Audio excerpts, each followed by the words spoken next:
This panel discusses freedom of information. Although Australians have the legal right to access government information, as we've heard, officials often misuse the system to delay and withhold important information. While reforms could improve the freedom of information laws, the underlying issue remains a deeply embedded culture of secrecy. Chairing this panel is Clancy Moore, Chief Executive, Transparency International Australia. Joining Clancy on the panel is Isabelle Reinecke, Rex Patrick, and Professor John McMillan. Please join me in welcoming this second panel.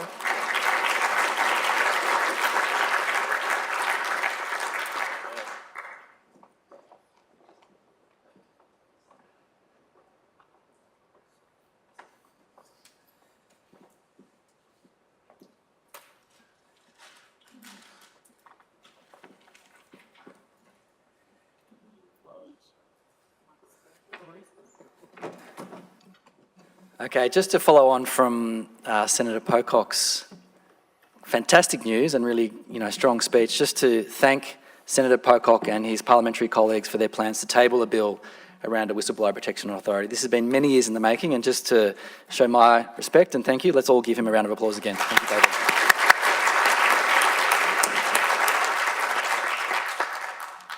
So I'd like to begin today's session by acknowledging the traditional owners of the land that we're meeting on, the Ngunnawal and the Ngambri people, and pay my respects to their elders past and present, and also to acknowledge all Indigenous peoples that are here today.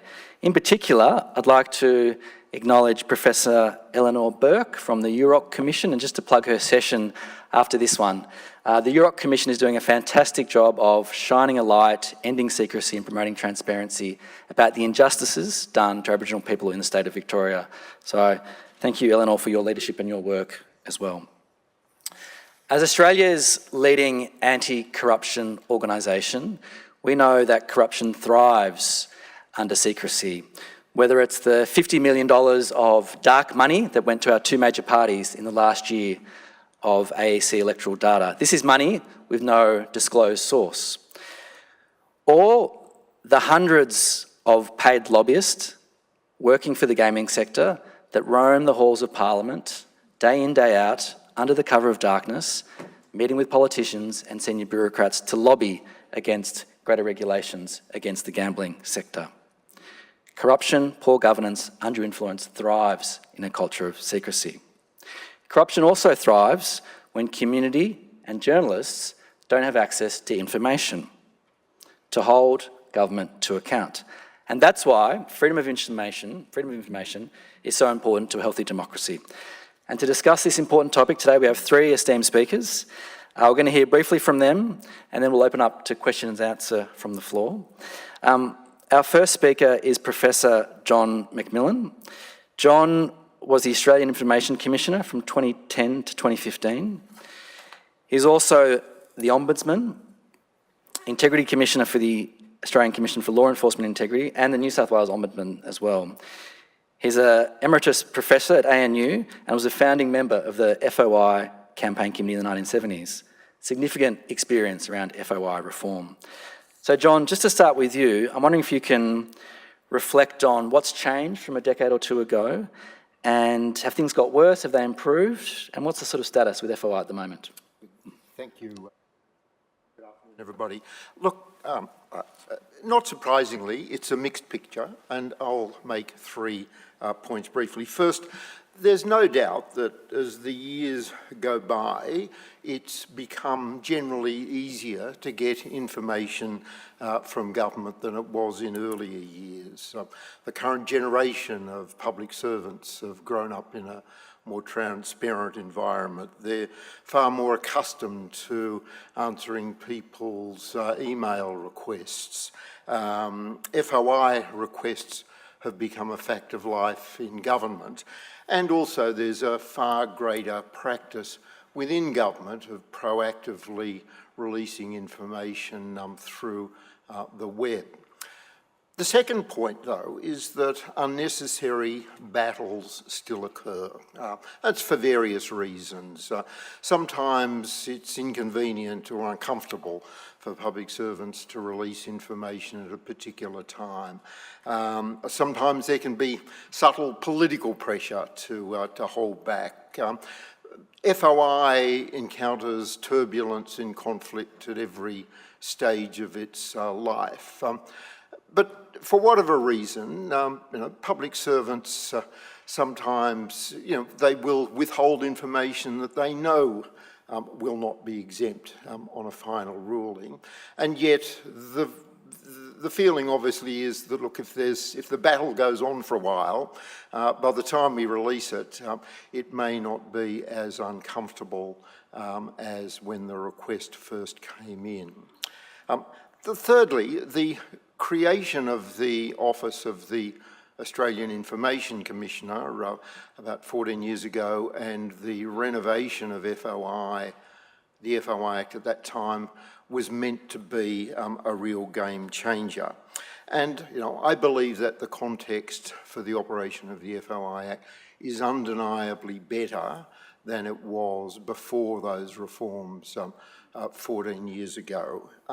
But on balance, the reforms, the expectations have not fully been met, and there's been a disappointment.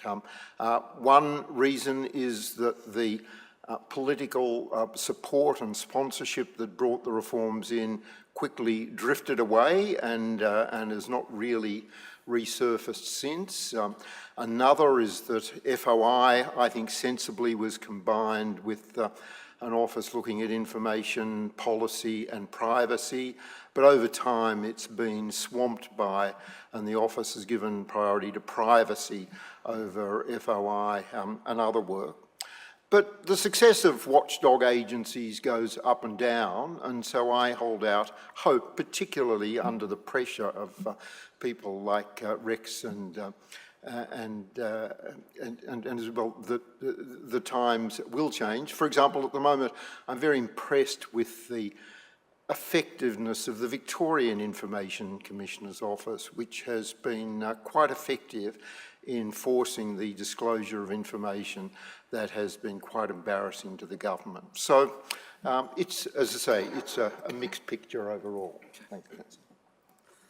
Thanks, John. Our next speaker is Isabelle Reinecke. She is the founder and executive director of Grata Fund, which is a leading not-for-profit that focuses on strategic litigation alongside campaign and advocacy strategies. She's an author of a book called Courting Power, Law, Democracy and the Public Interest in Australia, and an expert on the intersection of law, politics and power. She's also a Churchill Fellow and was named in 2022 Emerging Not-for-Profit Leader in Women's Agenda Leadership Awards. Isabelle, to start with you, can you just reflect on Grata Fund's work in this area and touch on your FOI project and some of the successes and challenges you've had? Yeah, absolutely. I think for Grata, the way we kind of came at this issue of transparency was really through the experiences of multiple social movements that we have touch points with. So, whether it was people who were climate activists or they were people working with refugees, seeing horrendous abuse of people seeking asylum in offshore detention centres, or it was journalists trying to access information, we saw consistently the frustration of transparency causing real harms in people's lives. So for us, it was both the principle of transparency and a good democracy, which is something that we very much value, but actually at a level beyond that, what's the shorthand there when we say that transparency matters? The shorthand that sometimes we don't articulate is it really impacts people's lives in often a really terrible way. Both at the development stage of policy and actually correcting problems once policies actually emerged. And I think for us at Grata, sometimes I guess you could say we're frustrated and impatient at the pace of change, and so really have really developed a taste for going to court. Because what we find is often when you go to court, the difference and the gap between what the law says and what actually happens in practice can be bridged. And so what we did is released a 10-point hit list where we said, okay, We know what's happening in practice, we know what's happening with defunding, we know what's happening with delay, we know what's happening with the overuse or kind of creation of new exemptions, and we also know what the statute says. And what the Parliament has said in the original establishment of the Freedom of Information system is very different from what's actually happening in practice. And so there's an opportunity to actually force change and do it. I mean, it's funny to say that litigation could be quick, but to do it in a relatively quick and decisive way. And so to that end, we've supported a number of cases, including a fruitful couple of partnerships with REC so far, and those have gone to issues like the creation of an exemption for change of minister. So what we've had for the past about decade is a kind of administrative level decision that if a minister changes or leaves their portfolio, everything in their portfolio ceases to exist for the purpose of the freedom of information. That's a creation, actually, of the freedom of information bureaucracy. It's not actually what the statute says at all. And REC, in seeking to access sports documents from Christian Porter, was able to really demonstrate through court, and I'll let REC speak to it more in a moment, but was really able to demonstrate to court there is a gap between what's happening and what the laws actually say. And the court has agreed both at the federal court level and then on appeal recently in the full federal court that actually, no, you're right, there actually isn't anything in this law that says that you should have the ability to shred documents when you lose office or when you reshuffle your cabinet. And it's you've got to be realistic and say, there are some suspicious moves. You see scandals break out in certain portfolios and then you see a minister move. Everything then disappears, and, that includes, the trust that Porter had set up for him in defending sexual assault allegations. Everything beneath him was gone suddenly under this exemption. And so it's a really critical loophole to have been shut down, and we'll wait and see if the Attorney-General decides to appeal again the decision that he, in opposition, was very supportive of. And, I'm not completely unsympathetic to the pressures on government. I understand, if I was in the Attorney-General's office, I too would feel very uncomfortable with the idea that the ministers in my cabinet would have to hand over our documents to the opposition once they came into power.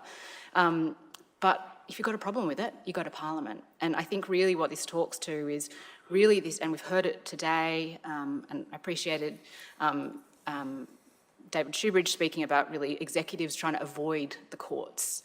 And that's what's happening in freedom of information as well. It's this expansion and expansion and expansion, as John knows, with, for example, defunding statutory bodies to achieve an executive purpose, which is to remove the teeth of a statutory body. But there is a proper way of doing that, and you've got to do that in Parliament and enable us all to have that debate about it. And I think, really right now we're at a time of, I think, a justifiable fear and concern about the range and ferocity of mis and disinformation or lies that are affecting our democracy. And while there is an enormous amount of work that needs to be done in turning off that fire hydrant of lies, we also actually really need to be securing reliable, accurate information from the source. And the Freedom of Information system is designed to enable us to do that. And unless we're able to do it, we're really going to be swirling all the more in stuff that has no context placed around it. Just one other kind of point on the use of the courts in this context is I think it's got, courts have a broader role here as well. It's not just in freedom of information, it's looking generally at this separation of powers issue, looking at the expansion of the executive. What are the multiple ways that we can look at the way the executive is seeking to self-rule effectively? And we can see it enormously through delegations of spending and authority. And it's something that I think we need to be, very alert to. And I think, again, with the NAC, that is not a body that is immune to judicial review.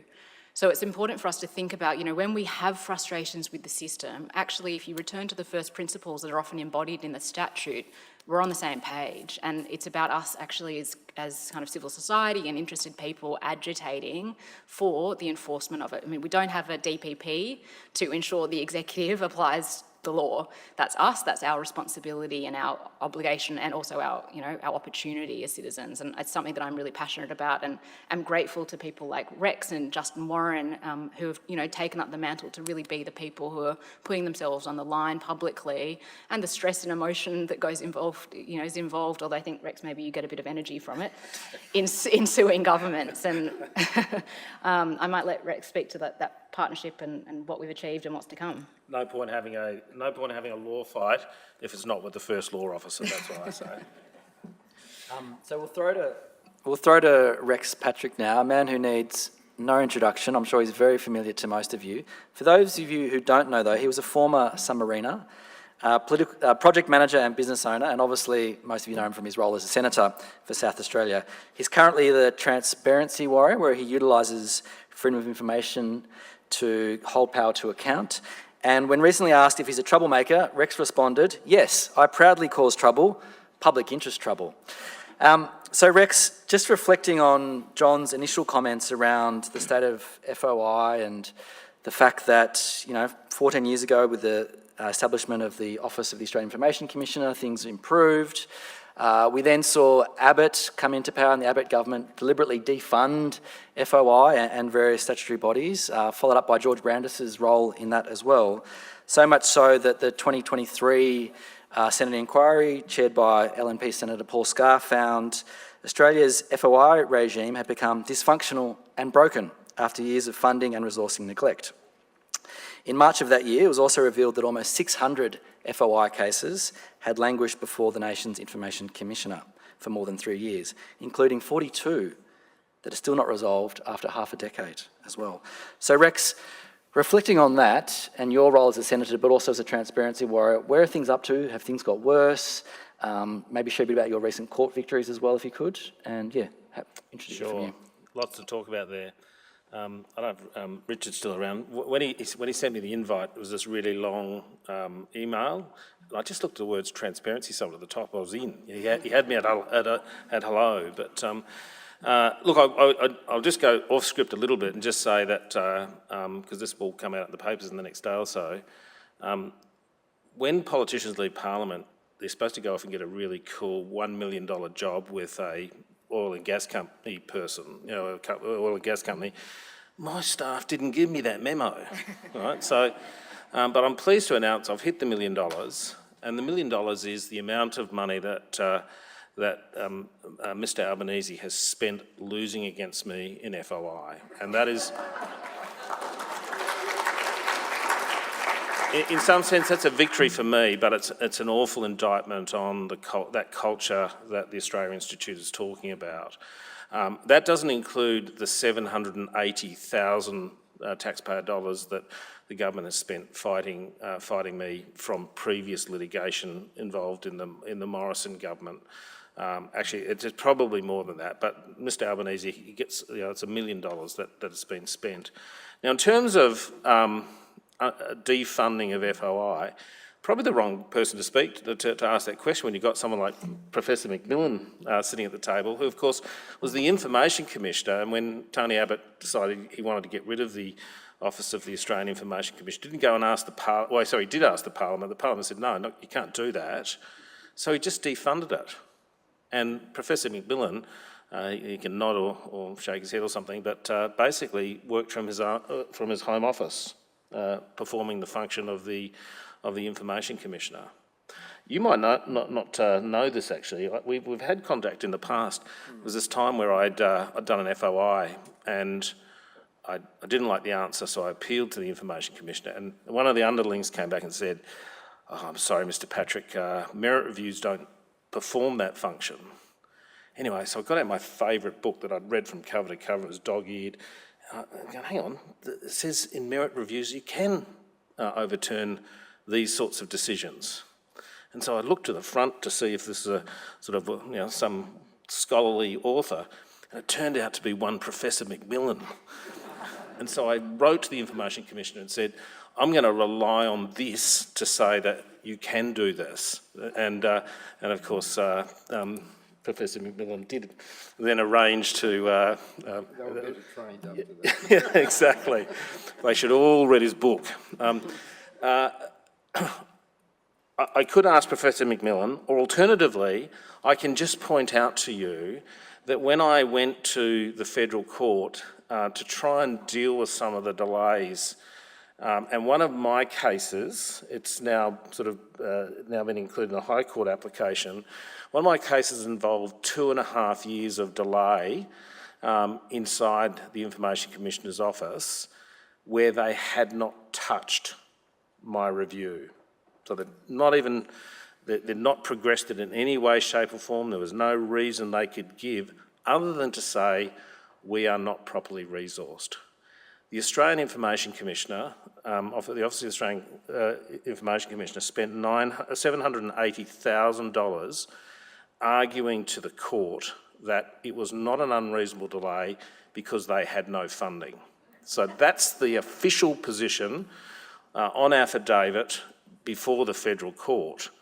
And indeed, that's the court case where I in order to get a public interest protective cost order, I actually needed to round up a few people that said, look, this is a real problem.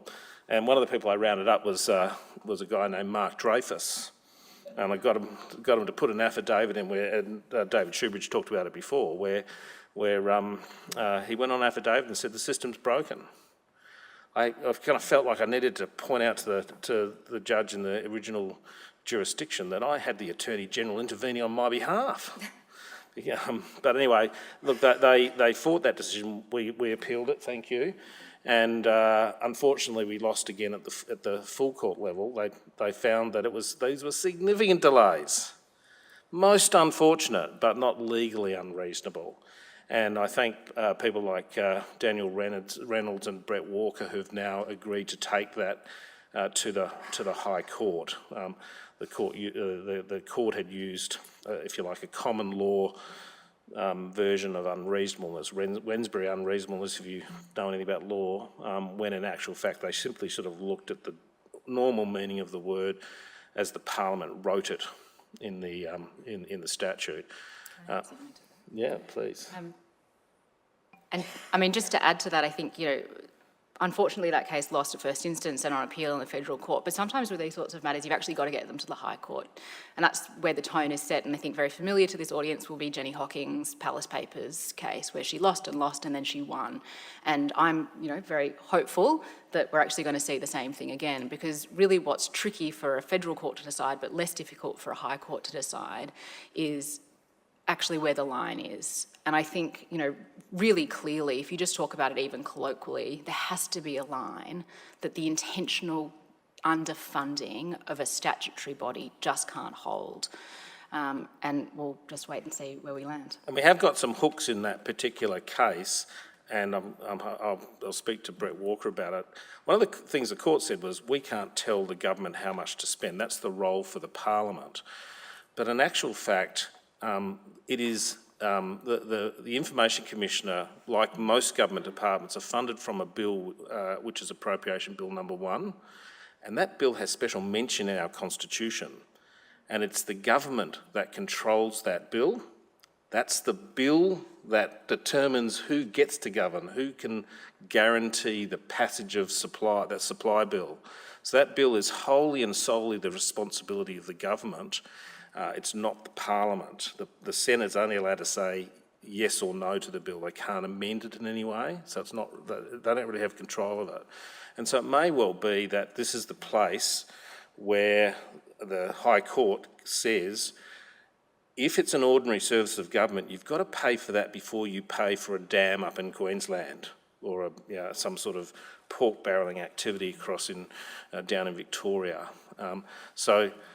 There might be a hook in there to address that more broadly for everyone and every. The concept is that the government must first fund the things the Parliament has said must be done, rather than the things the government might want done. So there's a nice hook in there, but it is. There has been underfunding. And it doesn't. And I'll introduce a saying which I'm trying to have attributed to me. I'll repeat it several times wherever I can. In opposition, I'll just say it. Transparency is a word only shouted from opposition benches. That's the reality of it. People talk about it in opposition. They get into government and then do nothing about it. And that's the big problem. So I think I've got the core of your answers. Thanks, Rex. If I missed something, let me know. John, I want to go back to you, and then we'll open it up for questions and answer from the floor. So start thinking about your questions if you want to formulate one.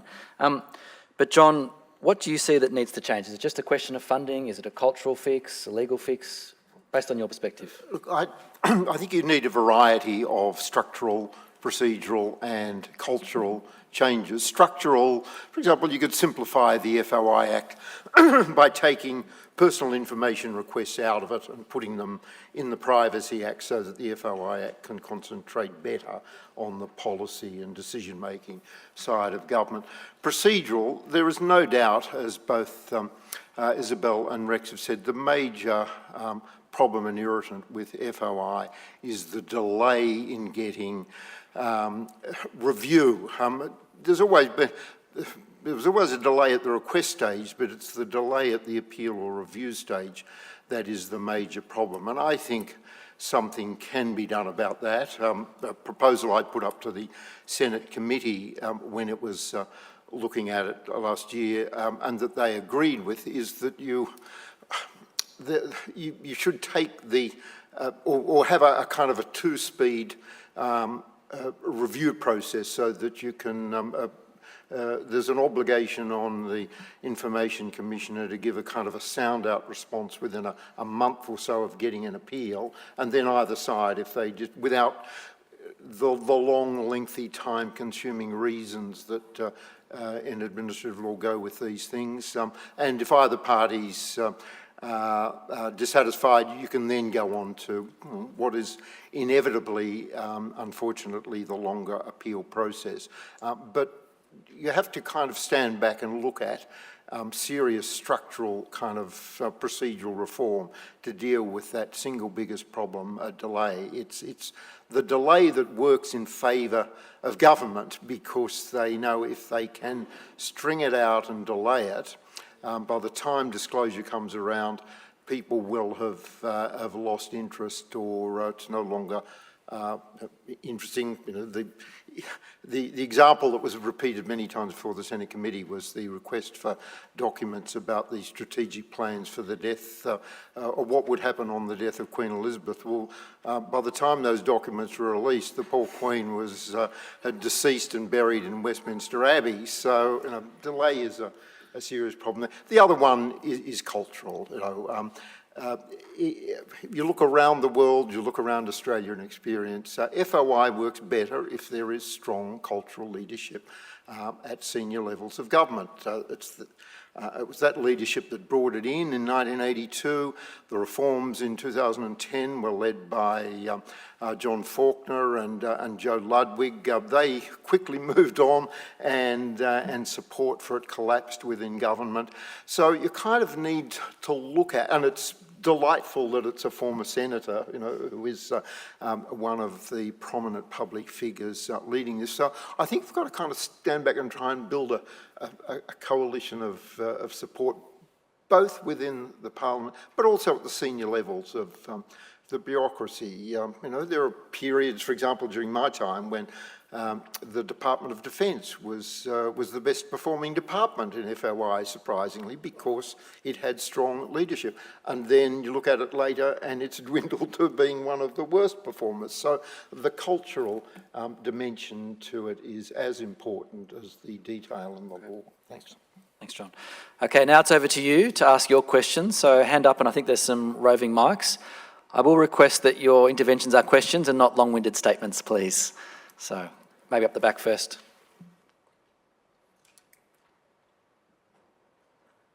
Her Majesty was a little bit unreasonable with that whole thing, wasn't she, really? Could have waited a bit longer.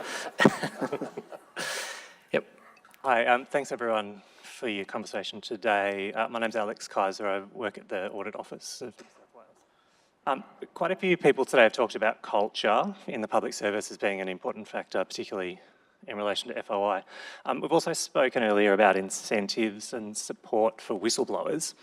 I'm wondering if what your thoughts might be on what, if anything, could be done to create more incentives or support for public servants to do better at freedom of information, or at least mitigate some of the disincentives that they might face, specifically through the fact that it's not always in the interests of someone who's on a senior executive contract to be overly forthcoming with these kind of things. John, do you want to go first? Yeah. Very brief. On the incentive side, one of the things, when I was in the Information Commissioner's office, we worked hard at getting agencies to make FOI performance a senior executive level responsibility. Previous to that, it tended to be the responsibility of units that were sidelined and there was no reporting internally. So we kind of pushed the idea that there should be a designated senior executive service officer who was in charge of this area, and their KPIs were linked to, all of the metrics that relate to FOI, and that there should be, it should be built into the agenda of the senior executive board and so on, that and the governing board, that they would get regular reports and deal with it. Now, how much that is happening at the moment, I don't know. I think it's probably slipped quite badly. In terms of the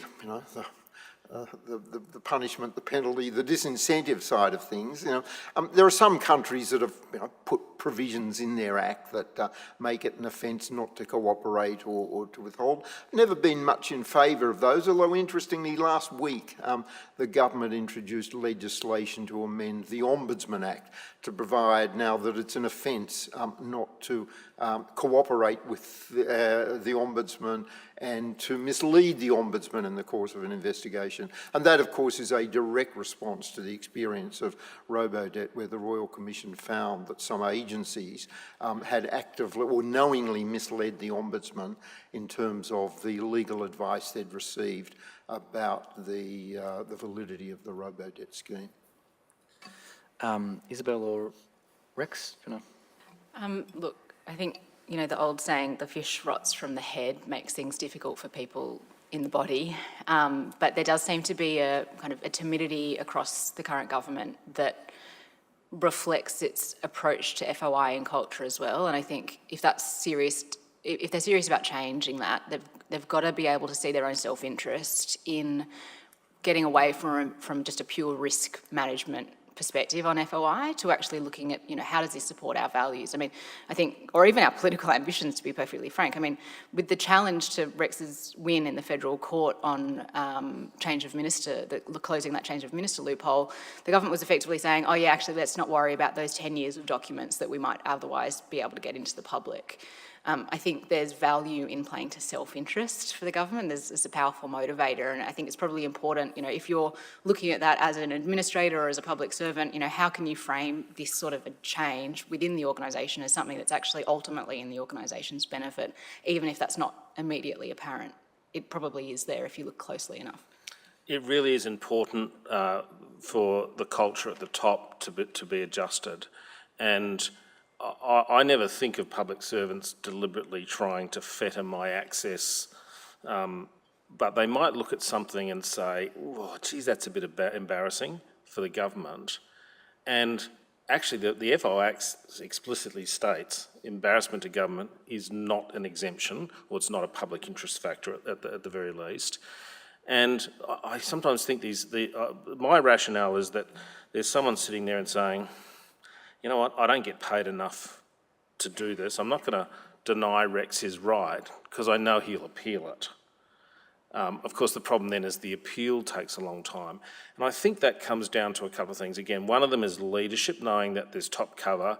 Also, some of the stuff that I know John did and is unable to be done now because of lack of resources is properly training FOI officers, giving them the confidence to be able to stand up and say, look, I'm comfortable with my own decision. I look at some things. Almost every FOI, if not every, it's every second FOI, I get an exemption that involves a statement, and this sort of connects back to your whistleblowers. We know that the government doesn't believe there's a chilling effect by prosecuting whistleblowers, but they certainly think there's a chilling effect on the giving of good advice if it gets disclosed. The lack of fearless advice. And there's been a bit of judicial sort of disagreement about the level of this chilling effect in terms of giving advice. For the last year or so, I've changed tack, saying let's not look at what the judges say, let's look at what the statute says. And the Public Service Act, Section 10, says that actually a public servant has no choice but to give the best possible advice. It's written into the statute, it's commanded by the Parliament, and no tribunal, no court can in some way say there's a chilling effect, because that's not allowed to happen under law. And it's the same in South. I was in court yesterday before a Supreme Court judge, basically having to refer back to the South Australian Social Services Act, which says the same thing. The Tasmanian Act, they all say the same thing. Public servants must give the best possible advice. They actually have no ability to think about disclosure, actually. They say there's a chilling effect with disclosure, but actually the Minister can disclose it any time they want, or the Auditor-General can seek access to it if they want, or the Parliament can order the production of it if they want, or a law enforcement agent can come along and say, I want access to that information, or Rex Patrick could FOI it. There's always a risk of disclosure. It's a furphy, and I'd love to see, I'm hopefully going to get a good decision out of the AAT that's very solid on this. I've had it was based on my argument but didn't explicitly state it. But then you could have the situation where the senior people say, do not use that excuse. It's actually unlawful. I love cross-examining public servants when in the AAT and other places, asking them how they can reconcile that obligation under the Public Service Act with the statement they've said that it will chill the advice that they give. And the beautiful thing when you're in the AAT, having been a senator, asking questions at estimates, and having been someone litigating in a tribunal or a court, and cross-examining in the tribunal, there's no minister standing between the official and me as the questioner, and I don't get some 15-minute time block. And that's something I take great pleasure in being able to say to the witness, actually, you have to answer that question unless the barrister sitting on the other side of the bar table objects in some way. Okay. Question up the back. Hello, hi, Melissa Code from the Mandarin. A few months ago, a report published by Monash University with the support of the South Australian Ombudsman and Freedom of Information Commissioners from WA and Victoria surveyed freedom of information practitioners and found that, particularly in the context of local council, there's a perception that FOI is being used almost like vexatiously by troublemakers in the community or activists who don't sincerely want information but are just trying to frustrate processes. And so there was a thread pulled from that, which was that FOI practitioners around the country did feel that FOI laws could be weaponised to undermine democracy. And I wonder if the panel can speak to that. Great question, thank you. John, do you want to go first? Yeah. Yes. There's no doubt that the downside of creating a right to complain, a right to request, a right to object, is that the right can be overused and create difficulty. But you've got to work out strategies for dealing with that, because the alternative of not conferring the right in the first place is the worse response. And often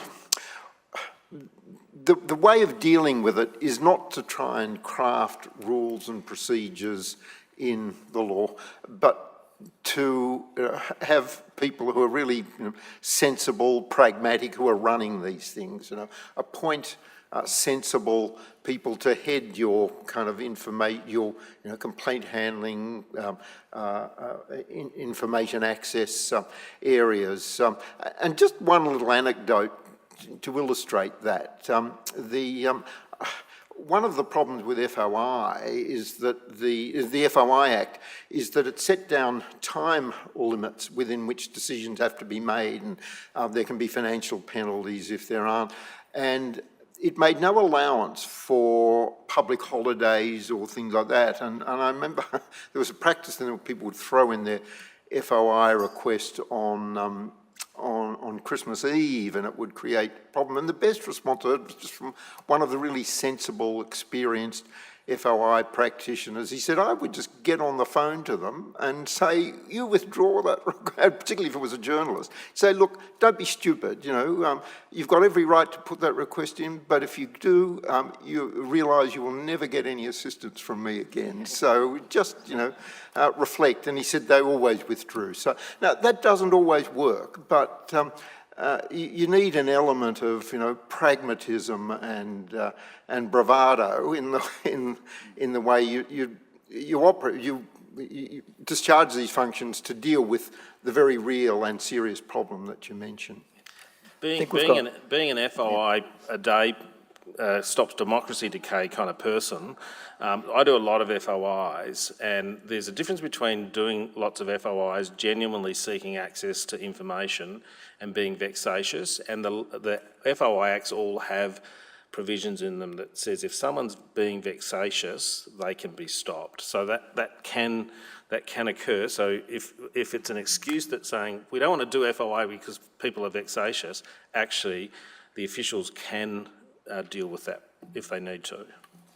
I'm just inherently suspicious when any sort of government agency or powerful entity claims that there's a real problem around vexatious litigants or applications, because there are systems that exist very effectively to halt those as they happen. And, unfortunate as it may be for the people on the receiving end of them, the fact is that people have a right to seek access, and those people might be misguided and difficult to work with. But, that's just part of the baggage that comes with the system. And I think, I similarly see, the red herring of people claiming, the kind of narrative that, that women falsely report sexual assault. I mean, it's just not actually borne out in the evidence as so significant that it requires nearly as much time and attention as given to it.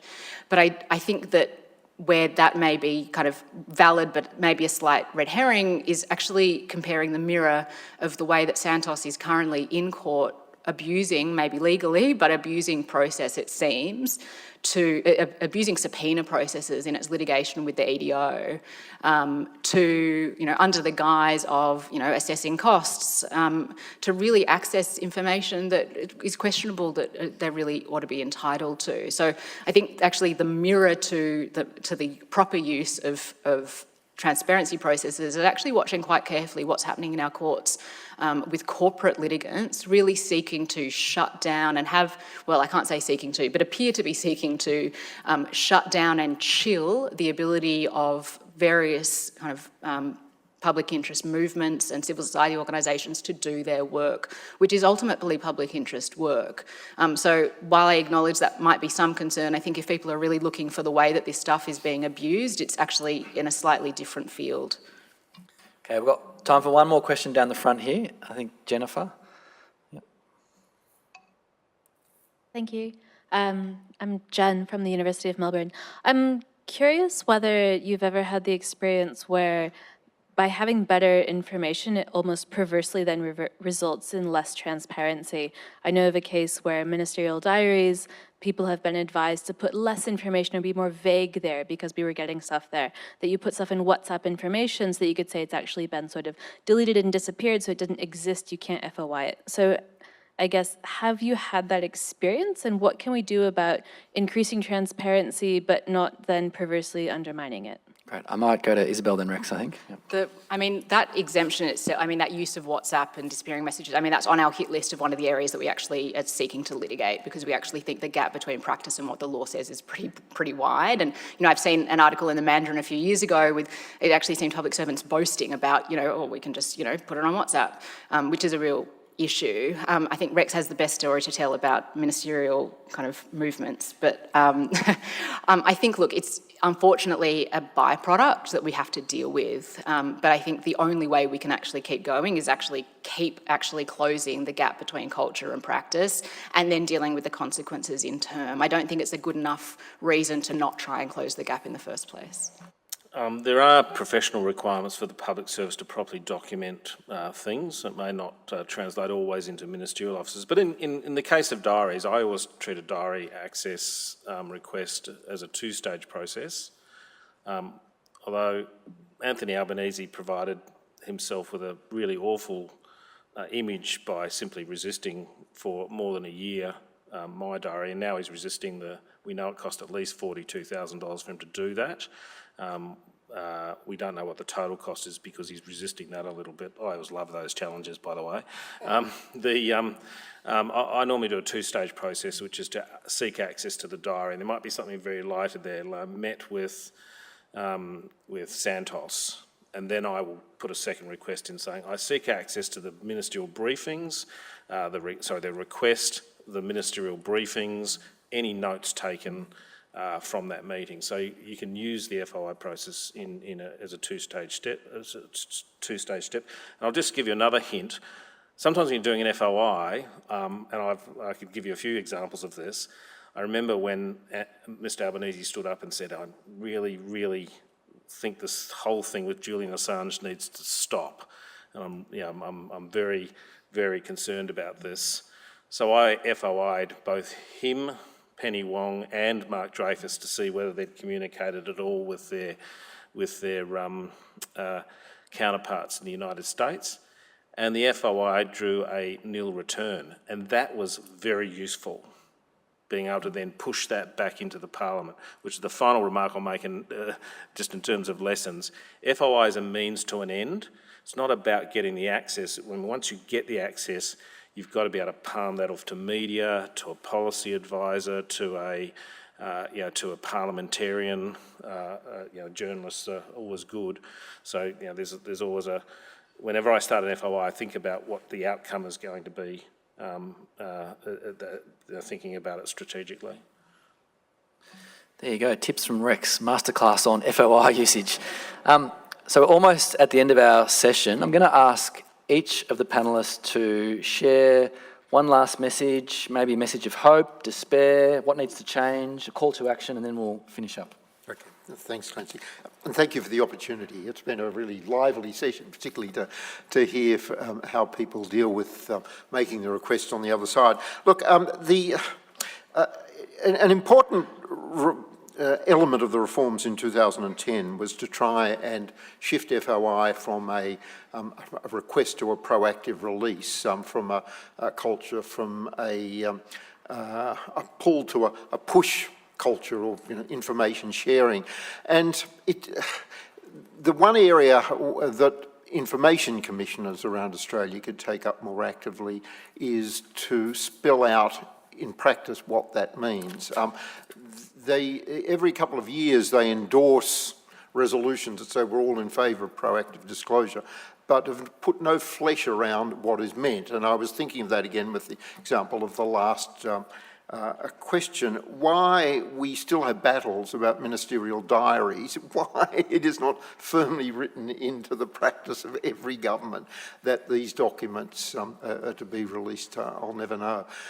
There are many other examples. If you do a kind of stand back into a survey of what are the areas of most common request, you get, states you get things like crash accident reports and federal immigration files and things like that. It is very easy to design a system that says, look, these are the kind of documents we've got, these are the requests that are coming in, this is how you can get routine access without having to go down an FOI battle path. It doesn't preclude the opportunity, for a dispute, a disagreement, but at least it takes you can take a lot of that difficulty away. And I, personally believe that the responsibility now lies on the information commissioners to push that agenda in a far more constructive way. I suppose my call to action is that if you're experiencing problems with the Freedom of Information system, to have a look at whether the problems you're experiencing align with the hit list that we produced a few years ago. Those are areas that we think there is a big gap between what's happening in practice and what the law says. We have now successfully closed one loophole with change of minister, thanks to Rex. We've helped Justin Warren reduce this extraordinarily expanded definition of cabinet confidentiality, which is a recommendation out of the Robo-Debt Commission, although not adopted by the government. Thankfully, the court has done it for us. We're in train on delay with the special leave application before the High Court at present. There are a few other personal favourites. One we've already talked about, the use of WhatsApp and kind of e-messaging platforms as if they don't fall within the Freedom of Information Act. I don't think that's true. The real expansion and overuse of trade secrets and commercial in confidence. That's a huge problem with the degree and of outsourcing of public policy to big commercial firms and consultancies. If all of that is commercial in confidence, we've got a big problem. And the final piece is national security. This just really extreme overuse of what is at heart a legitimate excuse and exemption, but has really morphed into something that's not. So I encourage you to check that out and get in touch if you want to have a crack in court.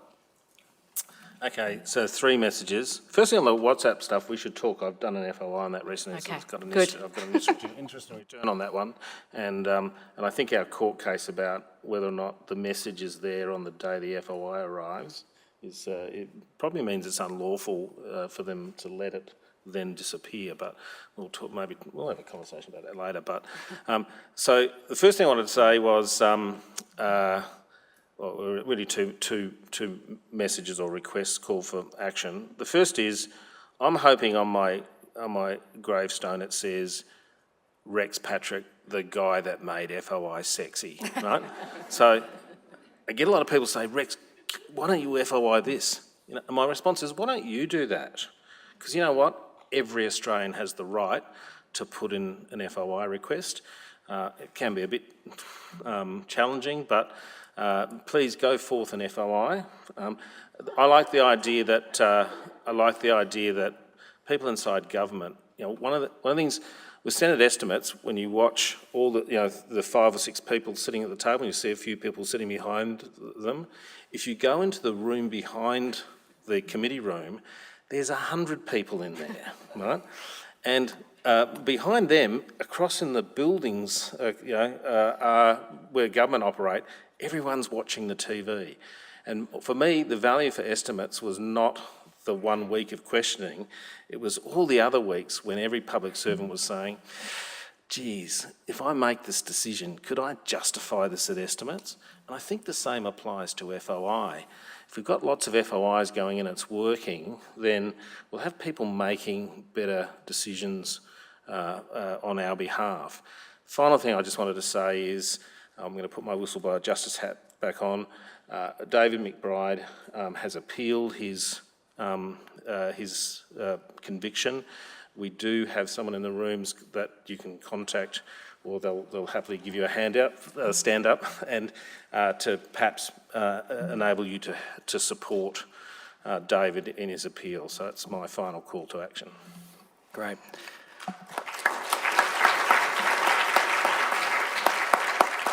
So just to summarise and paraphrase, if you allow me, your key messages, John, Isabelle and Rex. John, keep it simple, common sense, have a kind of good relationship with the FOI officers where you can, but be reasonable and, talk things over if you need to. Don't make it harder than it is. Isabelle, come and talk to our organisation. They're doing great work. If you need help, they can help you and they're having impact. And Rex, make FOI sexy. So look, on behalf of me, can we give our 3 panellists a huge round of applause?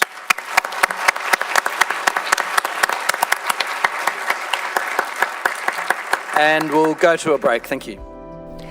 Thanks for watching. If you'd like to keep up to date with all our latest research and work, sign up to our newsletter. Delivered every fortnight, it includes behind-the-scenes updates from Richard Dennis, an exclusive cartoon from Judy Horacek, details for our upcoming events and webinars, as well as explainers, graphs, and not to mention the latest cutting-edge research and analysis from the team here on the key issues that are facing Australia. Click the button on your screen to check it out.